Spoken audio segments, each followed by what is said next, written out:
Et üks suur õhtusöök edukalt maha pidada, siis vajame heade toitude kõrvale ka väga kvaliteetseid jooke. Mul on hea meel täna tere öelda meie tänasele sommeljeele, Marko Mägile. Tere! Tänud kutsumast! Kui inimesed on nüüd saabumas, millega me need inimesed vastu võtame? Millegiga väga saaremaisega, aga sarnaselt värskendav. Et on Saaremaa rabarberi gin, mida me siis pikendame toonikuga, mis on mõnusalt mõru. Ta on India toonik ja isegi veel rohkem on ta värskendav ja tõesti annab kehale jällegi signaali, et varsti hakkab süüa saama.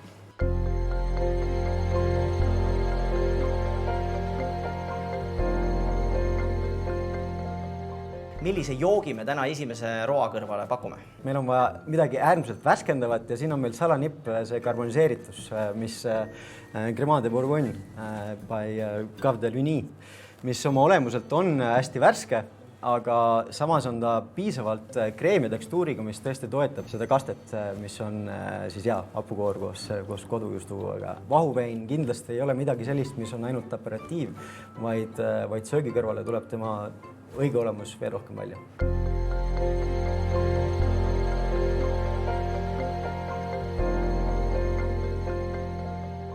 Milline võiks olla veini soovitus pearoa kõrvale? Tõesti, lammas nüüd koos selle kohaliku shiitage seenega annab meile võrdlemisi tugeva väljakutse. Et on olema sama esinduslik, sama tugev, aga samal ajal ka olema tekstuurilt sarnane. Ja olemusega kindlasti ka ühtlaselt mahlane, sellepärast et see tomati karakter on üks põhiline maitsenüanss.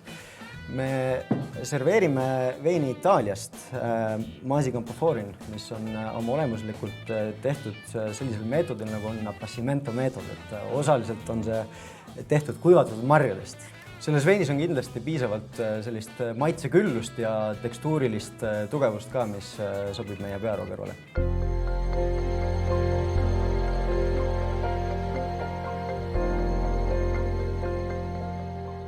Meie magustoiduks on täna pubert. No see peaks olema korralik pähkel ka sommeljeele. Magustoidu kõrvale on meil pakkuda roosa vahuvein Venetost, Casa Caramel, ja ta on extra dry, et ta on olemuselt poolkuiv.